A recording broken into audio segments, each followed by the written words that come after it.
time for rock news on 101.1 WJRR, Orlando's rock station. Let's check in with Lynch and Taco and see which rockers are making the headlines for all the right and wrong reasons.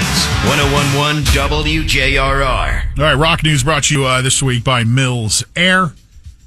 Let's begin with this sad note. Today marks 5 years since the passing of Rush drummer Neil Peart from brain cancer. It was 5 years ago? 5 years ago on January 7th, if you remember, his family held back for about 3 days before they let the world know what had happened when they announced it on January 10th. But he actually passed on January 7th, 5 years ago. This kind of sucks.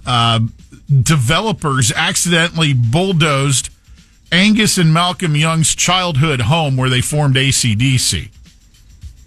The developers, quote, say, "We are genuinely sorry for this oversight." Who owned it? These developers bought, I guess, the land in the surrounding area, the childhood home of the brothers and bandmates from AC/DC, located on Burleigh Street in Sydney's inner west, and it was knocked down after they purchased it back in 2023 for approximately $3.6 million, and just recently bulldozed it and several other houses in the area. I'm assuming condos probably going up, right? When the condos got to go up, or maybe another bank. Some high-end apartments, maybe a car wash. Yeah, there you go. Storage unit. Fans had made pilgrimage to this place to, now it has rock and roll significance. Now they'll be pilgriming up till go, oh, look at this 6-story condo. They grew up in a condo? 3 members of Jane's Addiction are working together on new music. Most notably absent would be the frontman vocalist Perry Farrell. Mm-hmm. Eric Avery, Stephen Perkins, and Dave Navarro are working on new music. That's about what we know. Whether or not Mr. Farrell works into these plans at any point is, I guess, to be determined. Is he possibly in rehab and they're keeping it on the DL and then I'm not quite sure. Perry has, of course, made a very public apology to all of his bandmates, most notably Dave Navarro, who took the brunt of the outrage in the breakdown during the show. What was that, Boston, a little while back? So I can't imagine Jane's Addiction without Perry Farrell. Kind of. No, he's that vocal's right. Amazing. Instantly recognizable. Yeah. Although, other bands have replaced their lead vocal. Yes, they have, but not usually successful. Journey did pretty well. Well, there's been, AC/DC also comes to note. Iron Maiden comes to note. Mm-hmm. There's definitely.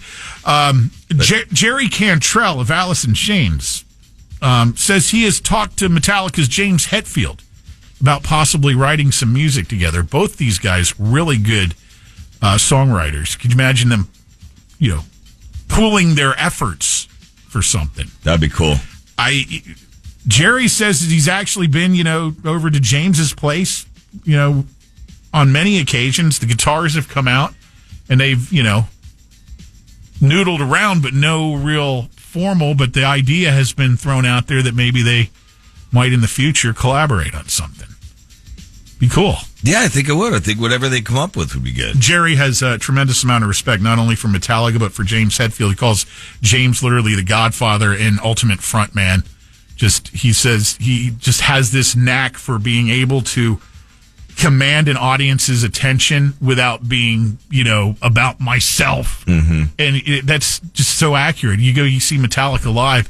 James is great. He kind of orchestrates the whole thing, but he doesn't make it about him. He makes it about the audience, the fans. Totally. Always have. Can you imagine going over to James Hetfield's house and breaking out guitars? That would be... Wow. Especially if you were another guitarist. Mm-hmm. Intimidating is the word that comes to mind.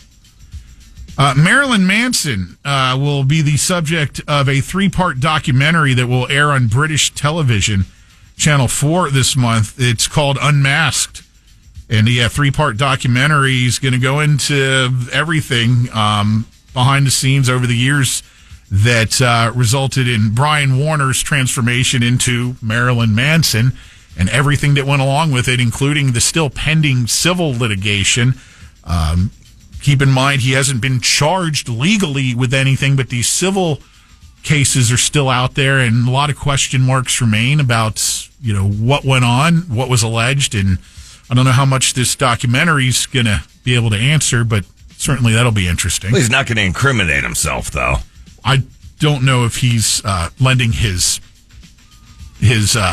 input to the documentary, or they're just piecing stuff together from other folks. It kind of I looked at the short trailer, and it's all other people talking about him, and some of the latest women who have some of the had accusations. encounters. Yeah, so that'll certainly be interesting. Again, that's coming out on British television. I'm assuming at some point we'll all be able to have access to it. Randy Blythe from Lamb of God has an upcoming book tour, and he wants parents to know this will not be appropriate for you to bring your kids. This after one of the Lamb of God's fans told Randy of his plans to bring his son to the book signing / spoken word deal. And Randy's like, it's probably not going to be a good idea. He goes, look, I've been clean and sober for about 14 years, but I'm going to be talking about and reliving and conveying some of the things prior to that are the subject matter of this book, and it's not really appropriate for young ears. So, understandable. It's got that coming out.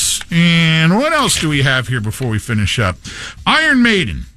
Bruce Dickinson says that Iron Maiden fans are going to get to hear songs they've never done live before on the Run for Your Lives tour this year, and he also said that it will go into 2026 as well as the band marks their 50th anniversary. They say they're going to play songs only from the first 9 albums, from 1980's self-titled debut to 1992's Fear of the Dark.